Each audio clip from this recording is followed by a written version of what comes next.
people of the universe. You're tuning into the It's Not a Podcast. It is me, Philip the Jr., and my boy, Blk Cz. Hello, everyone. I want to, before I do all the corduries, I just want to say we're now on YouTube. So if you want to see our beautiful faces when we're recording, go to that. It'll be the link in the bio and all that good stuff. Like, subscribe, share, tell a friend, all that good stuff. Now that we got that out the way, I just second and foremost, want to say shout out to all the Atlanta Braves fans out there on winning the World Series. And we chopping, baby. We chopping. Okay, look, as I started, I wasn't sure if this still was PC. Man, it's not. But for me personally, it's one of them things where it's like we've been doing it for too long that I'm like, I mean, let me rephrase that. You know what? Now I'm gonna start feeling sympathetic and empathetic to a racist in the South. We've been doing it for so long; it's a part of my heritage. But we chopping over here, man. Those used to be some of the best memories of my life. And I'm sure, like some people from the South, this win meant a lot to them because it reminded them of, being with their grandparents, man. Like, did you kind of have the same nostalgic feel when the Braves won the World Series? Yes, the first thing I thought about was 1995 when they won, and I actually had these 5x3 copies of the Atlanta Journal. Okay. Constitution. And correct, the AJC. AJC, baby. And that's where it just put me back to being in the fifth grade. Don't let the grade fool you. I'm gonna send you something that Brandon sent me. It said, "Shout out to everyone who grew up watching the Braves on TBS with their meemaws and pawpaws. This one's for them." And honestly, man, that's exactly how I felt. But seeing it like in a meme and somebody else kind of have that same, I guess, experience, man, it kind of hit me because I got a picture of my grandmother on my like above my fireplace. Yeah. And I know it's cliche, for people to look at, folks' pictures and kind of talk to them, but I honestly had a moment where I was just like, it's for you. You know what I'm saying? Because I know she would have been falling asleep in her chair watching the Braves, if she was still here. So they hit a little different. So mine is a little different. Like baseball was always on in my grandmother's house. That was her sport. A lot of older Black women are like that, or actually older women from the South or whatever. Yes, correct. Now, but she kept notebooks of stats, the lineup, all that. Like she did all the stats. But hated the Braves. Okay. She hated the Braves. When the Braves came to Georgia, it stopped my grandfather from taking the family on their Sunday afternoon drives. Because he wanted to watch the Braves. Yeah. That dirty nigga. Yeah. Gotcha. Yeah. So okay. Like the Cubs were her team. And see, this is what I've been trying to explain to a lot of people. Like, when we were growing up, like, it's so crazy to think that we're actually old enough to say that and it actually kind of carried weight. But when we were growing up, we had WGN, which was a local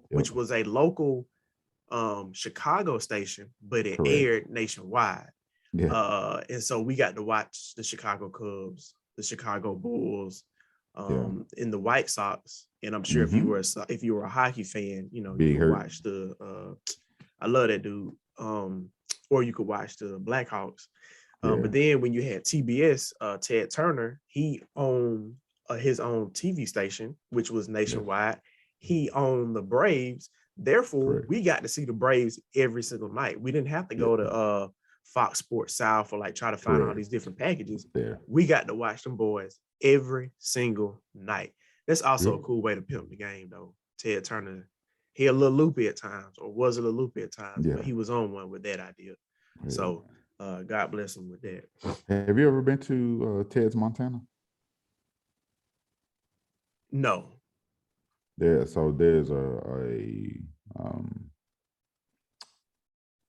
he has a restaurant chain, or had a restaurant chain. I'll say that. And like, that was the first time I've ever tasted bison was at Ted's, Montana. What were your thoughts of bison? Yeah, bison's good. It's a good lean. I guess you could kind of say it might be slightly gamey, but a good lean red meat when I was still partaking. But yeah, like, and if you're curious as to why Ted's Montana, because he owns like 40,000 acres. Yeah. In Montana. And I'm probably undershooting. It's probably more like 400,000 acres, but yeah. I think with this dark winter, this red October that we're going into, for people that have land and can live off of the land are going to be very, it's going to benefit them a lot. I'll just put it that way. So God bless him and his family for that.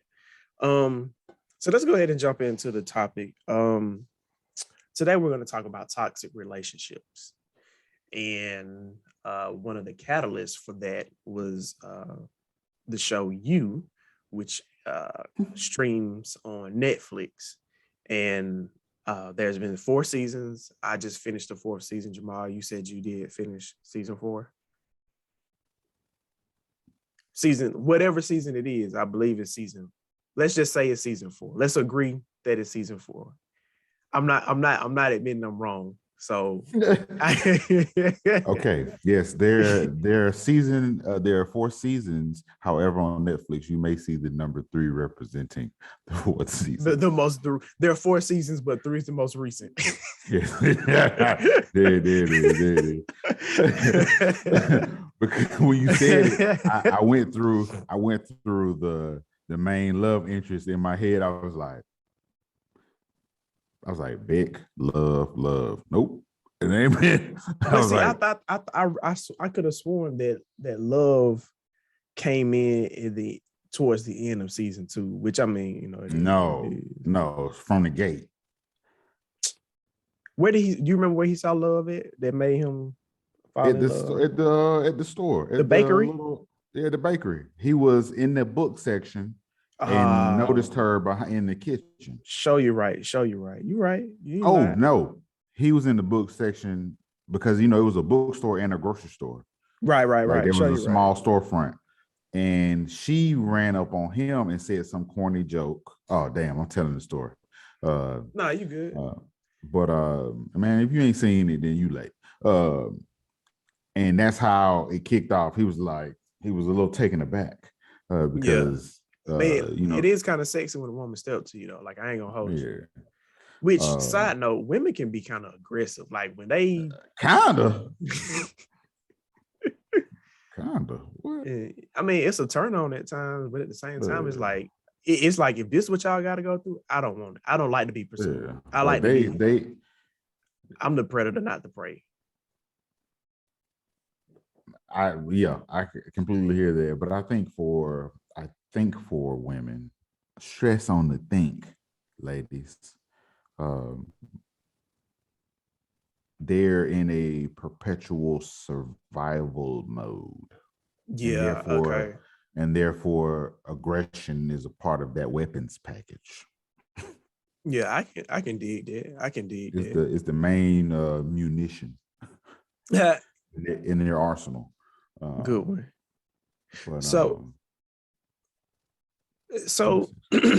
But, but going to the topic like that show is a part of the reason why I want to talk about this, because I mean, there's no other way to put it other than Love and Joe had a toxic relationship. Yeah. And I wanted to ask you, first, let's define what a toxic relationship is in our humble opinions. So how would you define a toxic relationship? For me, a toxic relationship would be one in which the attributes and or habits of your partner don't benefit you, in the least bit, but yet you remain. It's one of those where if I had to make a metaphor or compare it to something, it's when you choose the fast food place, knowing that you have cholesterol problems, knowing, you know what I'm saying? It's like, you know what your issues are, and you know that this person triggers those issues, but yet you stay. To me, that's a toxic relationship. I'm like, what the fuck? I don't understand. Like, you know that you have, you know that you're an alcoholic, but yet you only date bartenders. What the fuck? Yeah. On the side note, it's funny when you said about somebody with cholesterol issues going to a fast food restaurant, and it made me think, like, when a morbidly obese person is bitching and moaning at a young healthy person for not having a vaccine, it's like,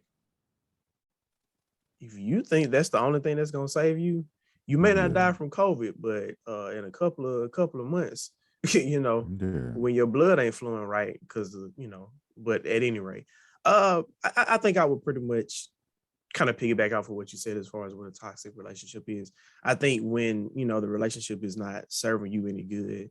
I think when the relationship is, when the stress versus peace meter is all out of whack.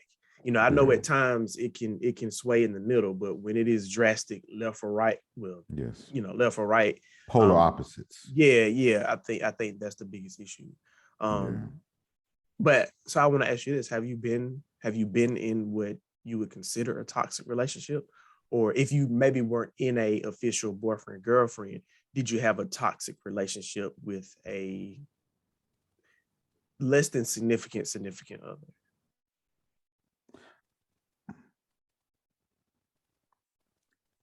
I feel as though I've had some type of toxic relationship. I won't say that it was romantic, but I know that there have been times in, man, it's been a while ago now, but there have been times where you may befriend someone,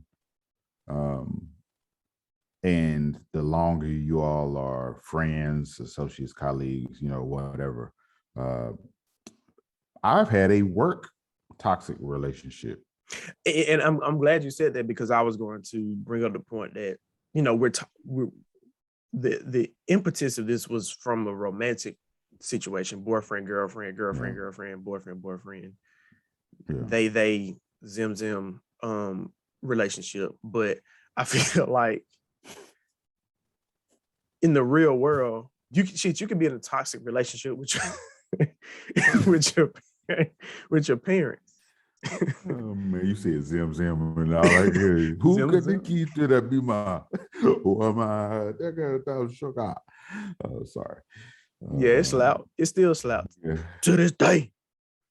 But yes, so for the purpose of third party not being aware, I will refrain from using any names, but God damn it, I meant to ask, could I use their name in this? Because they're gonna listen to this podcast. But a coworker of mine and I,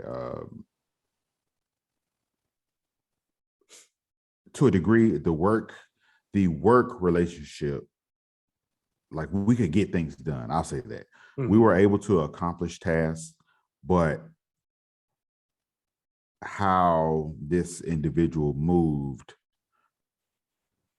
irked the fuck out of me. Yeah, I know this is gonna sound wrong as a friend, because I love you and I want you to be as happy as you can possibly be. But it always makes me feel good about myself when I see you be human and have a peeve, because I think you pride yourself on being, you know, bearded Buddha. Bro, man. You know, so when I see you get in your feels, I be like, oh man, okay, I don't feel so bad today. I can have emotions too. No, like it was bad. Like and it wasn't like a ongoing, like every day, every week, every month even. But once, twice a year, I would boil over. Like he was okay. you knowing me, my lifeblood is consistency. Mm-hmm. I enjoy when people are consistent. That allows me to lower my guard, because if I have to speculate who or what you're going to be on today, you're going to wear me out and I'm not going to deal with you. I'm going to psychoanalyze you in another podcast, because when you say that, that makes me feel like that is a slight form of control. To have consistency. Yeah. Yes, it is. Bar none. Bar none. I am a control freak. And it's partly because I would say I've been consistently let down over my short 37 years by people who I had an expectation for. And that's another reason why I preach the whole expectation is the soil is the fertilizer for disappointment. Yeah. Is because I know this disappointment, and therefore, you know what I'm saying, that comes with that, from that spurs trust issues and so on and so forth. Can I touch on the expectations thing real quick? Yeah. Mm-hmm. So I was talking, and this is kind of off topic, but it's on topic since you just brought it up. But I was talking to an old friend of mine, and I was just doing my normal check-ins on friends. And I hit her up and she was like, yeah, I really needed that. Good morning. How you doing? Because I've been stressed out, got a new job or a new position or whatever. And it's just been really hectic and yada, yada, yada. And so I was like, oh man, sorry to hear that. I hope whatever. But I was like, what was your expectation? Because you've been studying and you finally got this new job. Like, did you not think it was going to be this hard, or this, whatever it is causing you stress? Mm-hmm. And she was like, I don't know what I was thinking, about it at the time. And I'm like, okay, well, that's, that you, I guess maybe it was good that you didn't have an expectation, but it sounds like based off of your response to it and realizing that this is the reality, maybe your expectations were out of whack. Yeah. And but even outside of people, I always tell people, like, even if it comes down to what you're eating or the movie that you go see or the show that you watch, just go into it with no expectations and you should be fine. But, especially like a movie that's drummed up or a football game that's drummed up, it's like it ends up being a blowout, or, the movie ends up being, gets all the Rotten Tomatoes. It's like, oh, okay, well, okay, damn, that sucks. Exactly. But I'm sorry, go ahead. No, man. But yeah, man, his lack of consistency and dependability really rubbed me wrong, because he also was that same person that would when the right crowd was around, he would put on like, oh man, I'll lead this project and I'll do this, that, and the other for the right people. If it's leadership involved, what I'll do is I'll create a meeting invite, I'll get a team together, we'll come up with this plan so we can blah blah blah blah blah. And everyone in the office organization knows, give it 2 weeks. That was the life expectancy for anything that he was going to lead, was 2 weeks, because after week 2, he was going to forget about it. And then he was going to play crazy when someone asked him what the progress of the said project was. But so that right there egged me, you know what I'm saying? Because he put on like he was on top of his shit. But yeah, I knew that there were other people taking care of his responsibilities in order to keep for lack of a better word, the mission on track, on schedule. Gotcha. And yeah, man, that right there. And we were co-located in the same office. Okay. And I had to come to the realization that it's not him, it's me. So I left. I didn't change offices, I changed buildings. Gotcha. I respect, because I was like, you know what, this is a me problem. I don't like the way he moves. He's perfectly fine with it. And my coworkers that complain to me about how he moves, they won't say anything to him. Right. So it's me that needs to make an adjustment. It's me, oh Lord, standing in the need of prayer. Yeah. So it's And that's basically how I dissolved that situation for the most part. There was another situation with the same individual after I moved, but they have this wonderful thing on Outlook and Teams that you can block people, and I don't ever have to worry about him again. Good deal. Good deal. On the side note, remind me after the podcast. I think I'm gonna get Kingston some drumsticks today, and I don't mean chicken. Make sure you get the little drum pad too, the little rubber thing. So yeah, I'm gonna get him a little setup. Coming in here tight. So I've been in, I guess, what you would consider a toxic romantic relationship. I've also been in a toxic work relationship as well. And frankly, the romantic relationships are easier to deal with, in my opinion, than the workplace, because you have more to lose if things really go left at the workplace. In my opinion. Yeah. Okay. The only, if I may interject. Come on, man. It's a conversation, dog. The only counter argument I would have to that is it's some toxic relationships where one of them people in that relationship is no longer in their earth suit. And that's real. You might lose your house, but you can still find some shelter. I hear you. But like Kanye said on the Drink Champs, he said home is wherever I FaceTime my daughter. I was like, oh my God, yay, don't do it to him. Man, I love to see that nigga smile, bro. Like, I'm sorry, man, but that shit just makes me feel good to see him smile. And I saw that nigga hit a blunt, bro. I was like, I feel like he vibe like that, but I just see him hit a fat blunt because Nora don't play. Yeah, no, not at all. If you in the room, what this? Which it's so funny hearing him talk. He sounds just like my family from New Jersey. Like, it's crazy. But forgive my blabbering, but I've been in a toxic relationship before, and the sad part about it is, for me, I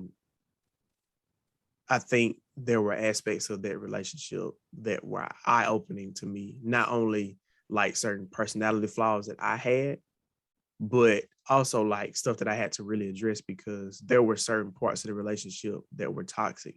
And I know without a doubt, it was all like not a situation where we're just two people who are different, but like a legit situation where it was my fault. My personality traits allowed it to get to this point.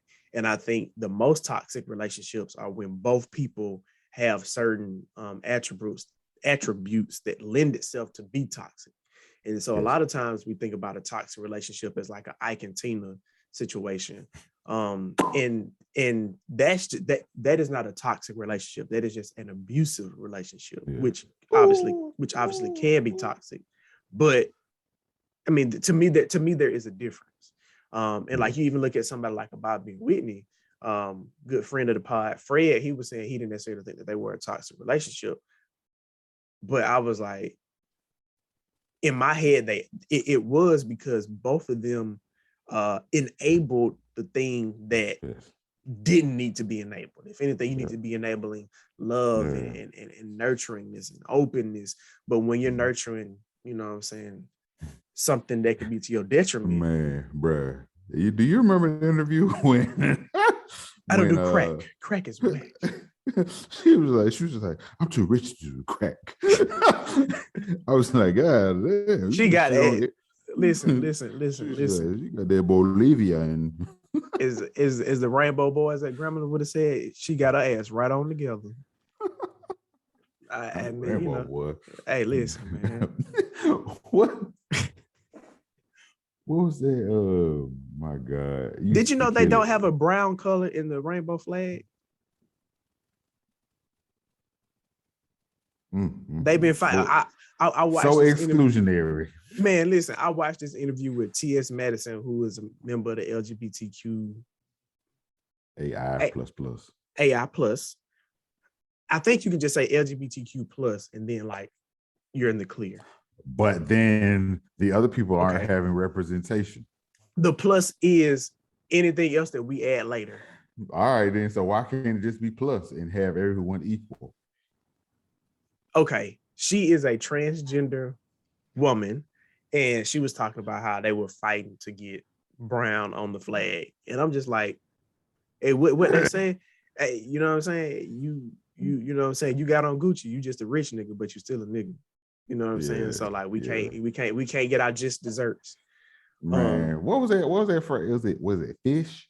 Was one of the common phrases. But you know what? We can't even say that no more because T.S. Madison was talking about it, and she was saying like when she talked to her gay friends, her gay female friends, like they would call her the only slur, one of the only two slurs I will not say on the podcast because I don't feel like going through and beeping it out. But she gets called a maggot. Okay, I was going to like, do these things occur in dead bodies? she gets called that by her gay friends. She was like, well, hold on, now you don't need to, you know what I'm saying, pump the brakes. But then she was like, well, when she called them fish, they got an issue with that. Okay, so I'm like, fish refers to or referred to like a feminine in a less accurately depicted time of verbiage in the world. Right. Because the way I interpreted it, fish was an insult. To me, fish was an insult from the gays to straight women. Because I would always, because I would always even talk, don't nobody want none of that fish. I was like, I do. But apparently now, fish is something that's like very feminine. So like what people would say a flamboyant gay man would be fish. Okay, I want to touch on something. Fast forward. Does the cis hetero community have a toxic relationship with the non-binary fluid community? I'll use fluid because I feel like fluid catch everybody. Yeah. Basically, somebody who is either non-binary, or no, that would just be considered non-binary, like they have no sex, gender fluid.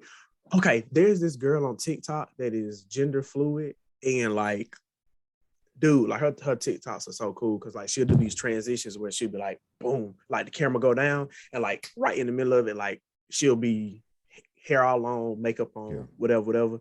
But then she'll do it, and then like it'll transition, and like she'll have like an open shirt, but her breasts are covered, and her hair slicked back, and like she'll have her septum in, and like she'll look more masculine. Like it's still kind of obvious she's a female, but she just looks like a pre-pubescent boy.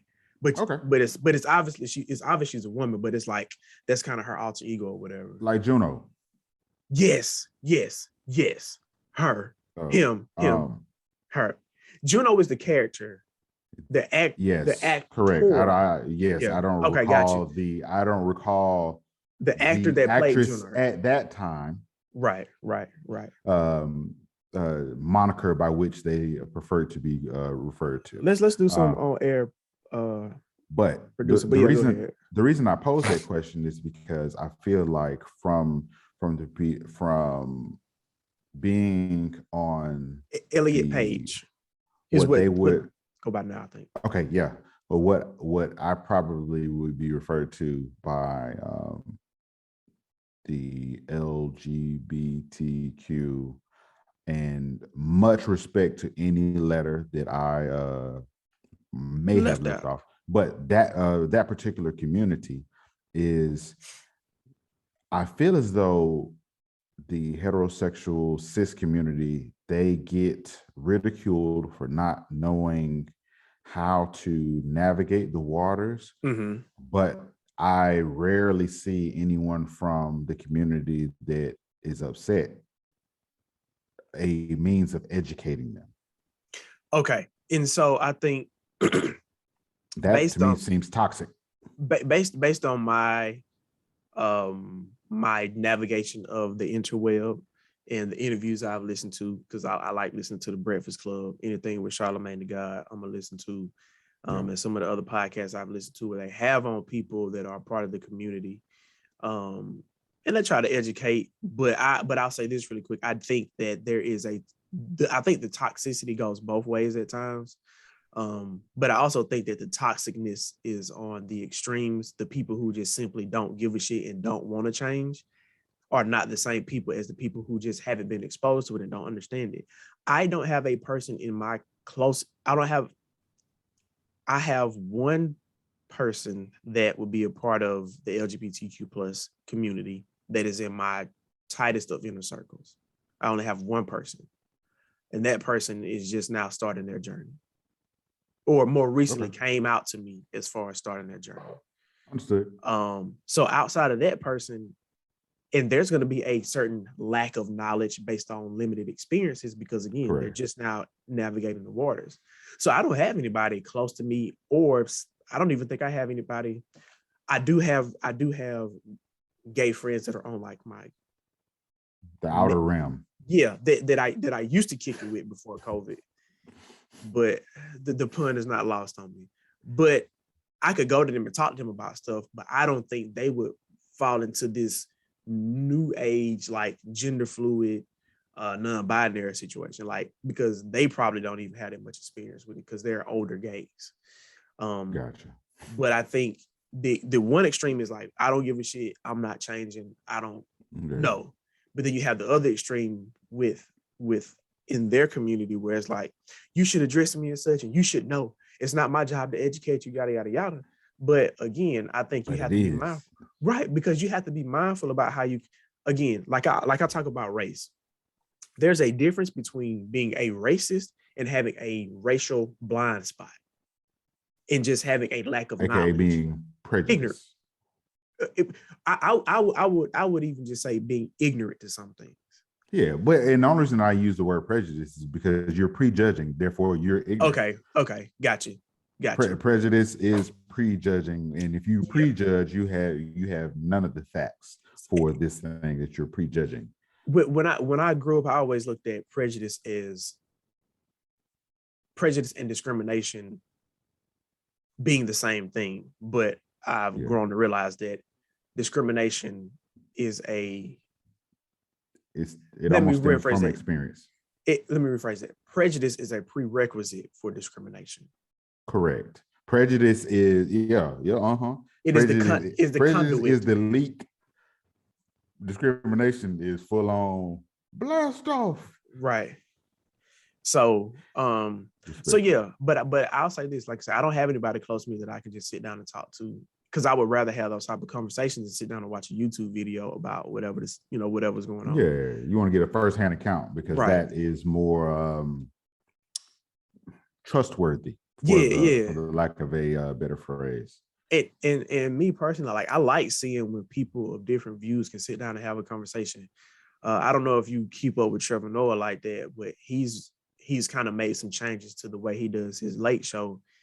And the past couple of weeks, he's had on people from the Republican Party. And if you paid attention to any of his content, you can tell that he leans, a little bit more left than the people that he has on the show. Correct. So it's refreshing to see people who may be diametrically opposed in their viewpoints sit down and have a conversation and speak to whatever issues it is that they disagree on. Yeah. And I feel like we need to get to that point where men and women, when we want to talk about the patriarchy and the power structure in the US or just in the world, we want to sit down and talk about race relations. There are situations where white people have a blind spot to the Black experience because it's the Black experience, and that doesn't make them a racist. And frankly, and again, I am talking about extremes, but you have people who are just so like put offish when it comes to white people, and like just even trying to give them a chance, because I think we push away more of our allies by the way we handle certain things. And the only way that they can combat racism is the good white people are going to have to call out the bad white people for their racist shit.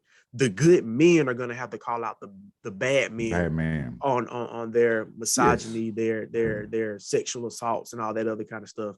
You know what I'm saying? You're gay. The LGBTQ community is going to have to call out other members of the LGBTQ community for not being open to educate and being forgiving to communicating. Right. And then you got, well, I guess technically a bigot can't call out another bigot, because if you're still a bigot, then you haven't grown. So some kind of way, somebody you covered you covered it though. It's like the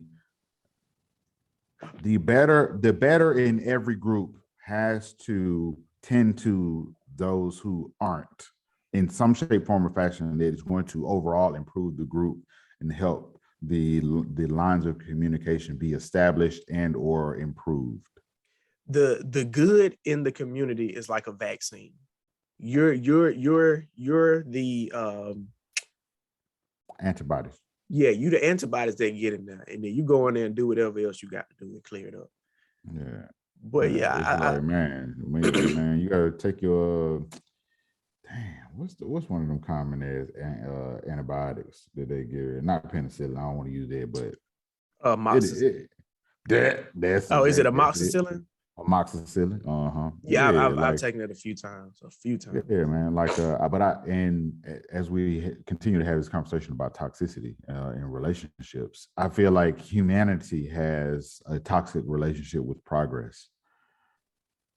Yeah, man. Because if it's change that you feel is not to your betterment, you're gonna push against it. Yeah, but what always chafes my ass is people who enjoy talking about the issue, but never provide an inkling of a solution. It's wonderful that you say that, because I'm the friend that if you talk to me about a problem, I go straight to trying to solve it. But this is not a brag. I want to be clear. Gemini, but I want to be clear. I don't look at this as a good thing, because what happens is a lot of times, again, when somebody comes to you, they need either an ear to listen, a shoulder to cry on, or a brain to help solve their problems. And a lot of times these people are coming to me for an ear or a shoulder, and I try to go straight to the brain and try to fix the problem. And then it comes off as though I have a lack of empathy or sympathy for that person's plight. Man. And I need to do better. I need to do better.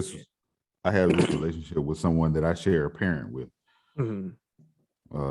Yes, like I believe that this person believes that I have no empathy for this person's situation. I'm gonna try to keep it as gender neutral as possible. But they are them.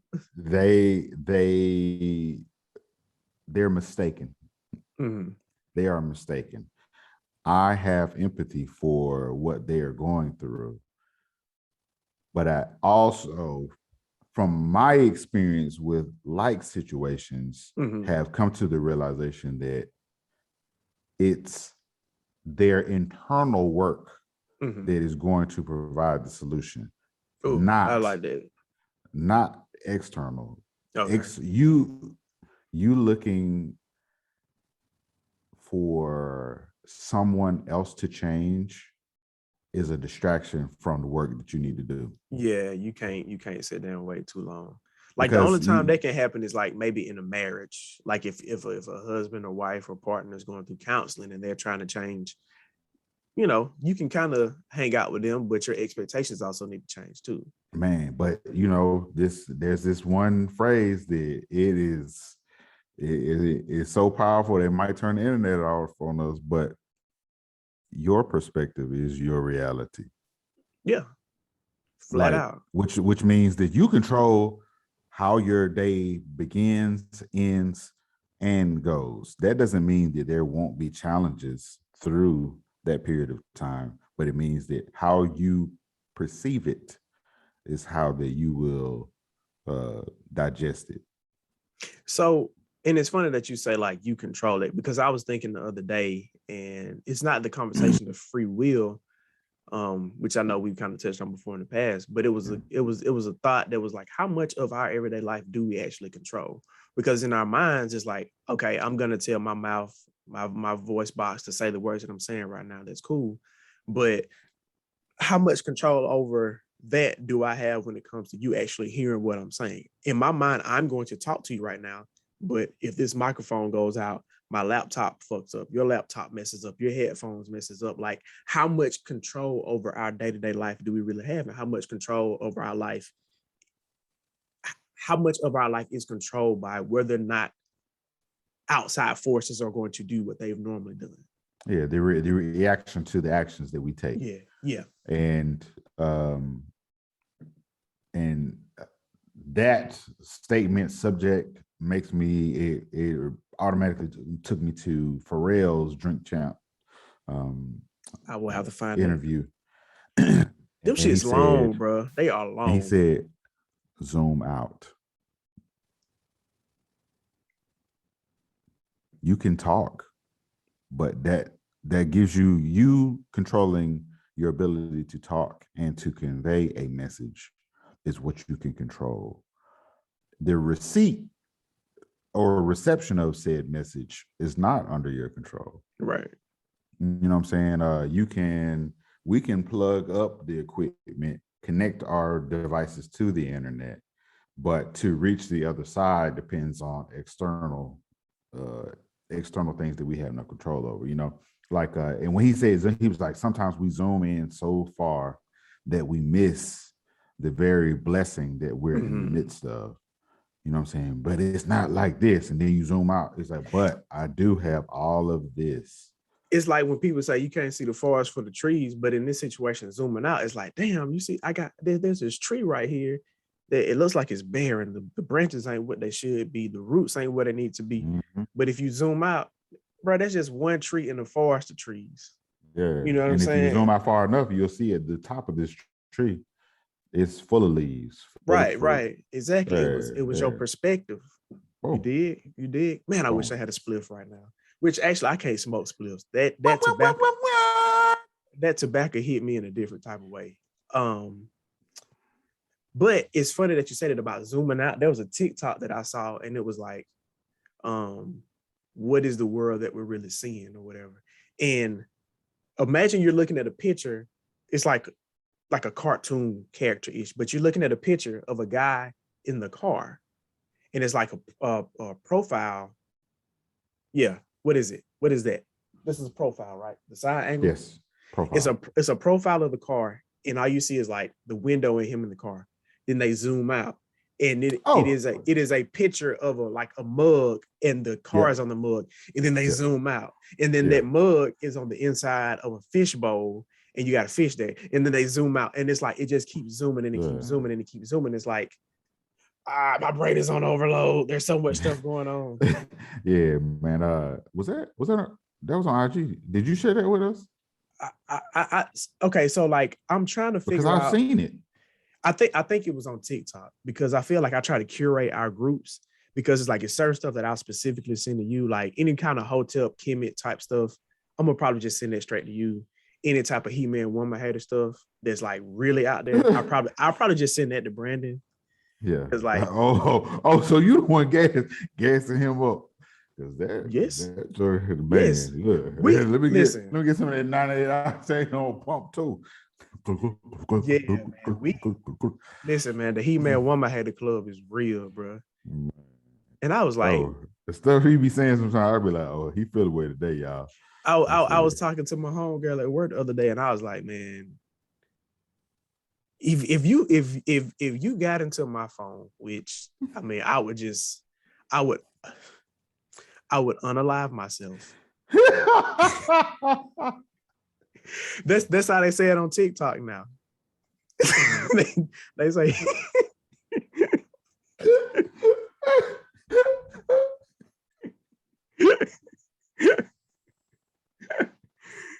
oh man. But I never heard it before. I'm gonna have to make this a clip.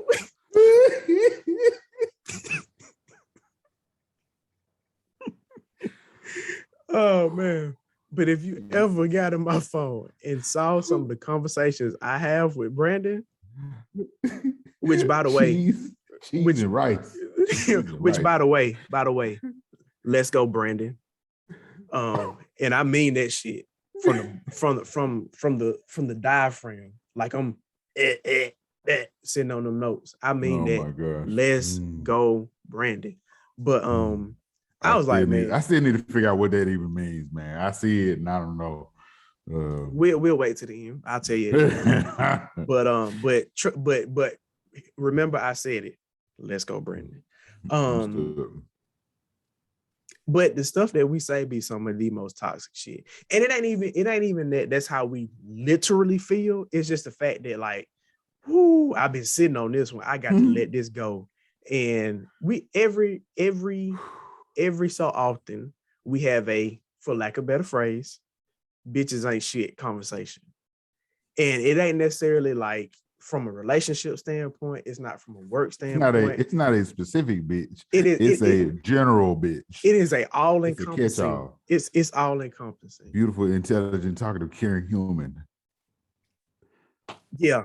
Okay. We'll go with that. I never heard that acronym before, but we're gonna let that ride. But just like Thug stand for true hero under God. Nah, I did hear that one. But you know, shout out to Zero. But you know how when we call each other dog, man, you know, you just reverse that shit, you know. My dog. We call each other God, man. Which even God, no, that's an acronym for Gumo Oz Debar, you know what I'm saying? When they had the Council of Nicaea. But that's a whole nother conversation we're not gonna get into. Preach. I know you finna give them the mathematics. I mean, listen, man, like I find it beautiful. And now we're finna just now this is going to be the tangent portion of the podcast. But I love when people can just be like, yeah, I am a Libra born in the moon of Aries. I am a sun sign. I am a blah, blah, blah, blah, blah. Like when people can rattle off this, for lack of a better phrase, pseudoscience, it amazes me because it's like, how much time did it take for you to learn this shit? And how often do you study this? Man, okay. Since we in tangent, we in the tangent zone. So that ideology right there of how much time do you take to study this? I always wonder that about people who, when they study or when they have a message, I'm gonna say when they have propaganda they want to spew. How much time did you take to research the other side? That is something that people do not do. People do not do the research to disprove themselves. Exactly. It's like if you can't kill the deal, right, then your argument ain't shit. Generally speaking, people don't do that. Now I'm very sure that there are a lot of people who are like, okay, for example, I listen to podcasts that would be considered conspiracy theorist podcasts. And one of the biggest things that I've noticed is that they were like, doing my research into A, I started finding so much research or so much information about B. And as I started studying, I was trying to prove A, but it led me to B. You end up believing them, and you end up believing the very thing that you at one point were opposed against. Right. Yeah. And that happens more so in the conspiracy realm because I shit you not, man, there are so many people who say getting into conspiracies brought them closer to God. Because so much of what they're seeing and understanding, they can find something in the Bible that relates to it.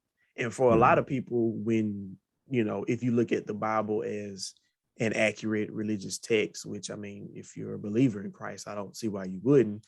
But these are more of your, like, they take it literal in the fact that certain things that are going on now is talking about the Bible, all this other stuff. But in my journey in doing alternative research about things, it has made me have more questions about religion than making me come closer. Man, hey man, I know this went on the podcast, but it's a conversation. That star video. Yeah, and see, like for me, I feel like, but okay, it's made me have more questions as it pertains to religion. But I've also read the Bible more during my rabbit hole sessions than just I wake up in the morning. Let me go to Isaiah chapter 2, verse 12, which I don't even know what chapter that is. Like I'm not sitting around doing devotions or doing Bible study with myself. But when I come across a good little video and they bring something up, I'm gonna be looking. Because there was one that I saw where a guy was saying how, like, have you noticed how all these celebrities are talking about this or talking about that?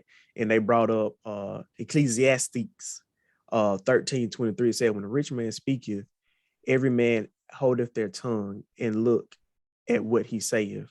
They exalt it to the clouds. But if a poor man speak, they say, what fellow is this? And if he stumbles, they will help overthrow him. So basically saying, which in my opinion, that's what happens with preachers. Because I've seen folks at my church, when a bigger name preacher says something, they can just say, thank God for the clouds being blue. Oh, they just, they all caught up in the spirit. But then when your pastor at the church that was built by two before us, 100 years ago, say the same thing, you barely sneeze at them. But it's a lot of information out there, man. But I'm more so into from the Bible standpoint when it comes to conspiracy. I'm more into like the Nephilim and like the reptilians and all that kind of stuff. Like, I want to know about the creatures of the Bible. May have been left out. Well, not even that. I mean, the Bible talks about the Nephilim, but I'm just trying to figure out who were they. You know what I'm saying? Like, I mean, technically, based off the Bible, they say the sons of God came down and saw the women on earth, and they saw that they were beautiful and began to mate with them. And so I'm trying to figure out who are the sons of man, who are the sons of God that came down. Is that like a metaphoric story for aliens coming down and creating a new species? Because we know that the Homo sapien was not the only type of human on earth. It was, I think you had like Homo erectus and somebody else, and then you got us, the Homo sapiens or whatever. And I'm sure I'm not getting this exactly correct, but you had the different types of caveman species roaming around. And then at some point, the whatever species we will be considered now evolved past those people and pretty much just unalived all of them. They put them on a milk cart, as the dude would say that does the animal videos. Man, boy. I'm going into non-conversation mode. What minute mark is this? I don't know, because it ain't on the because I'm not doing it on Audacity. I just remember. It's Hold on, I can pause it. Hold on. All right, so we're gonna move on to the Am I the Asshole portion of the podcast. It's been a minute since we did one of these, but I got this off of Reddit, and it says, I, 26-year-old male, and my wife, 22-year-old female, have been married for a year. She usually takes an extremely long time to get dressed, and sometimes if she's not happy with the look, she'll ask me to wait and wear another dress and do her makeup again.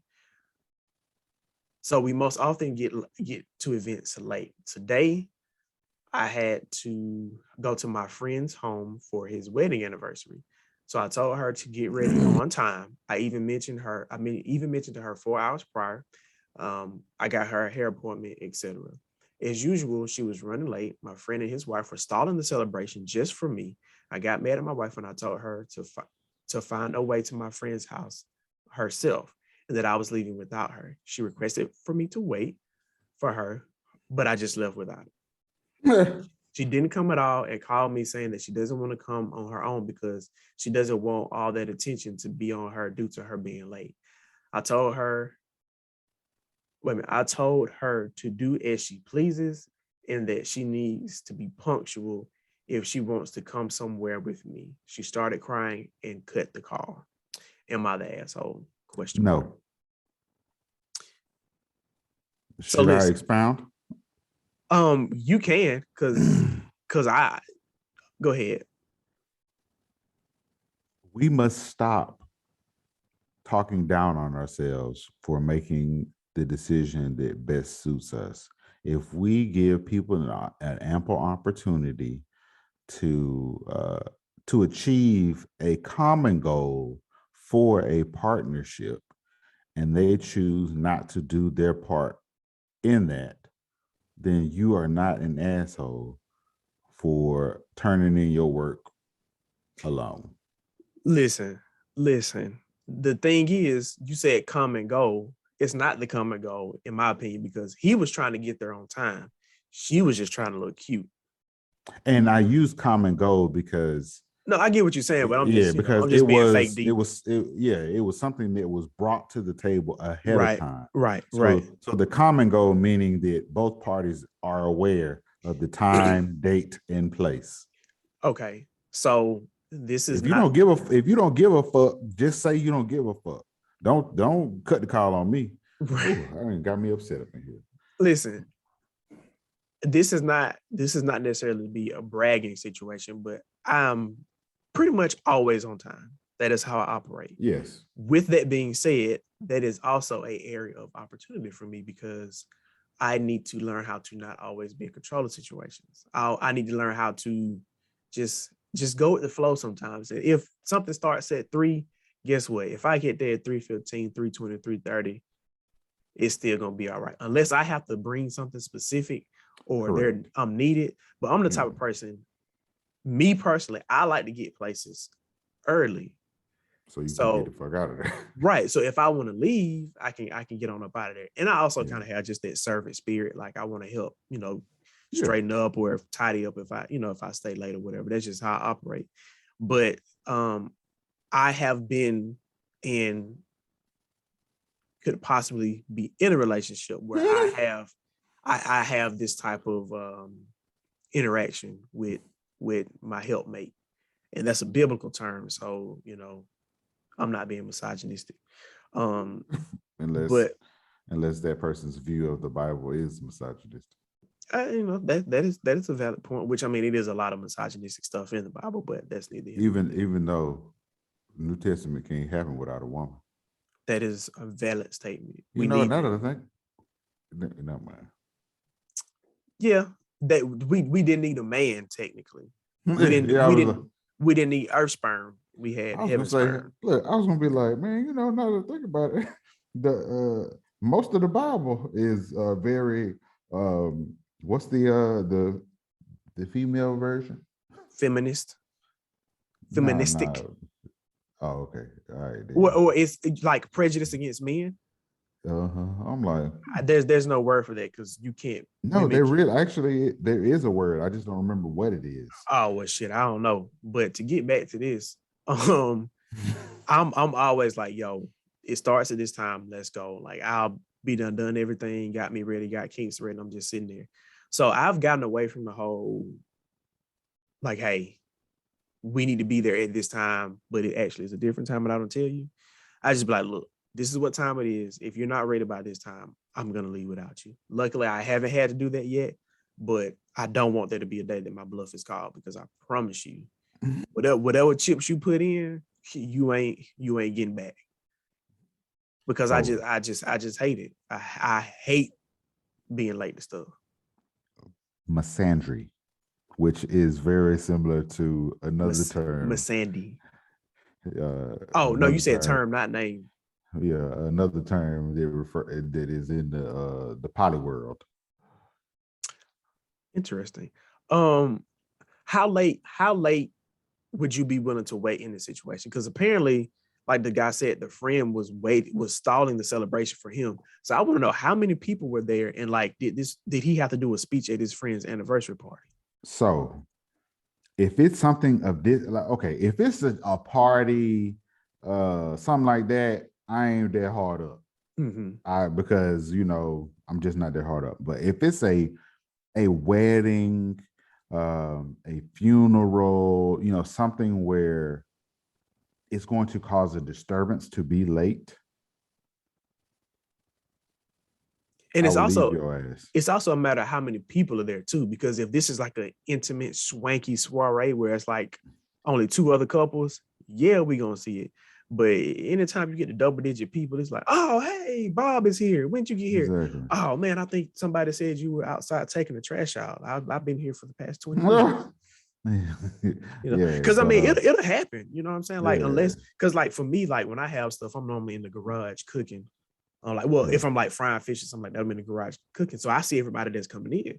But if I'm outside on the grill and I don't come back in the house for anything, I may not know you're here for 20, 30 minutes. Yeah. And then especially if I come inside and you're just standing outside of the garage, I have no knowledge of that.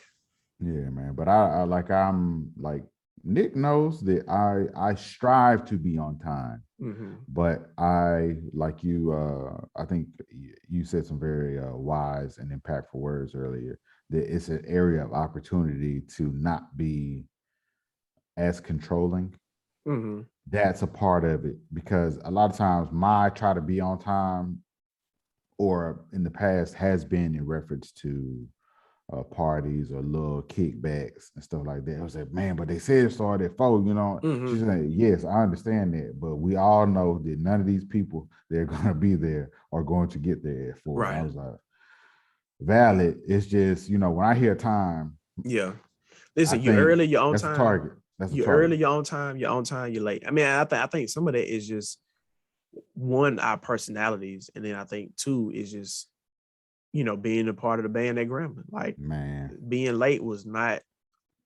That was. It's just not how I go. Bus fumes. Yeah. And they and they did. You know, I ain't trying to talk negatively about the band, but they will leave your ass. Tell me why the person that got left my crab year, your last rip, they popped up on my Facebook as a suggested friend. I was like, no. I wish her favors in the wars to come. Man, but I'm not gonna be a part of that. Man, because I haven't seen, it's been a few people who got left. One of your section mates that is my crab sister. That was I'm sure she had it coming. Bro, I'm like, what the man? I'm like, come on, CA. There you go. But I think like for me, like when we go to stuff, like especially if it's at my dad's house, I'm gonna be helping him cook. Yeah. And so it starts at 4, but I'm gonna be over there like 2, because we're gonna be on the grill. Because I mean, he got just a regular size grill, you know what I'm saying? So you can cook a good bit of stuff on there, but you know, I gotta watch him, because sometimes he cook his ribs too high. And I don't like, if your ribs only took an hour to cook, something wrong. And you just did them on the grill? Yeah. What's that? Damn, there's another trend on TikTok where people be saying something. But anyway, but yeah, so that's just kind of how I get down. I like being on time. So to this king, you know, for leaving your wife, I think that is a good way to start, because it said only married for a year. Now, if he was 10 years putting up with this shit and then he did it, I think it would be a bigger deal. But now he set the tone that, listen, if there's something important, I'm going to leave you. Yeah. And to me, it's a form of disrespect, because like, and I've heard somebody say, if it's not work, I'm not gonna be on time. I just don't care. And I was like, that to me, that is something that,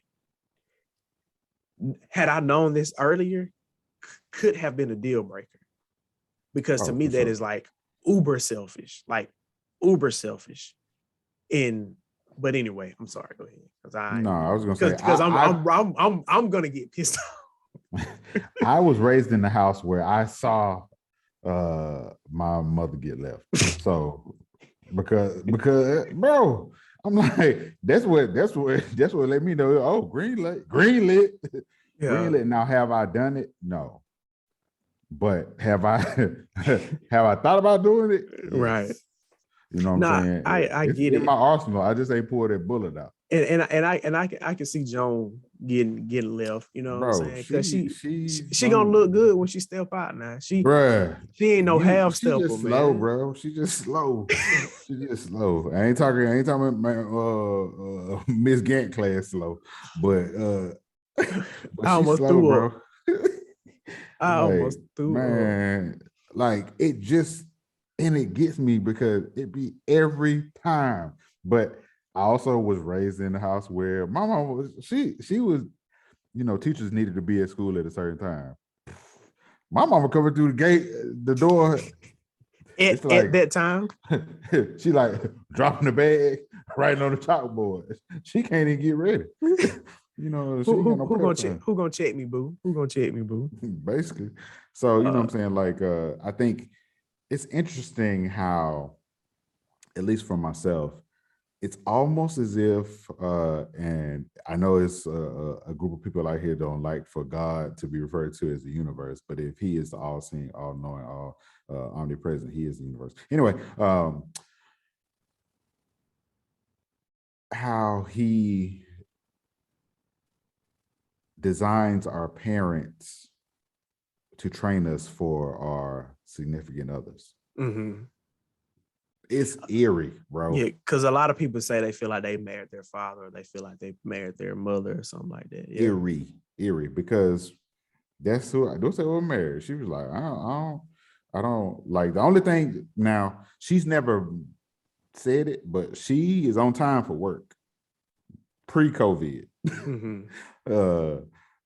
But if it's, like I said, if it's a party, if it's something informal, Mm-hmm. you can almost guarantee we are not going to be there on time. Mm-hmm. And I say we because we are a unit. And see, my thing is, I think a lot of times, like, if you're gonna be eating, just say like, hey, party starts at 3, we're gonna start eating at 4. Like for Thanksgiving and Christmas. Like I feel like that is the most important thing, because for me personally, I like when the family is all together before we eat. Yeah. I like that. I don't like people coming in and getting a plate and then stepping out. Now, if you got to go to work, like if you're a nurse, you know what I'm saying? Yeah. You're a truck driver, that's different. But like if you off just like I'm off, get here before we eat, so we can all come together and join hands and giving thanks. But we're gonna go ahead and close this thing out, man. You know how we do it. Let me get something positive for the people, man.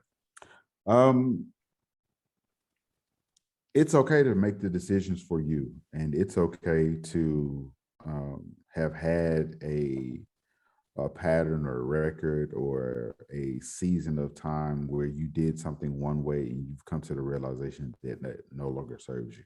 So embrace change, but also embrace being open to those closest to you having their season of reacting to that change. I can dig it because there will ultimately be a reaction to that. Yeah. Listen, man, if you are what you say you are, a superstar, then have no fear. But with that being said, if you are what you say you are and you're saying you're less than, you will never meet the mark. They say the power of life and death is held within the tongue. And to our conversation earlier, talking about zoom out, that's all about our perspective, and our perspective being our reality. So the things you say, the things you, even if it is a thought for just a minute that is negative, you're still meditating for a minute on something negative. So your thoughts and the things that you meditate on are going to become your reality. So I ask you to choose you this day to be happy and to turn it around. So whatever it is that you got going on, whether it's personal, relationship, finances, turn that shit around right now with just a thought. And then that thought will become an action. And then that action will lead you to the greater success that you ultimately want to have within your life. Man, it's so crazy that you touched on that thought. And my brain, it was like, as a man thinketh. Yeah. That really is what it boils down to, man. Like, and I know there's this whole pseudoscience behind it, The Secret, you know, giving good energy and all that other kind of stuff. But manifestation is real, bro. There you go. That's what I was looking for. But you really can manifest the situation that you're into, positive for the better or for the worse. So yeah. And with that being said, you know, we got to get that good old chill to close it out.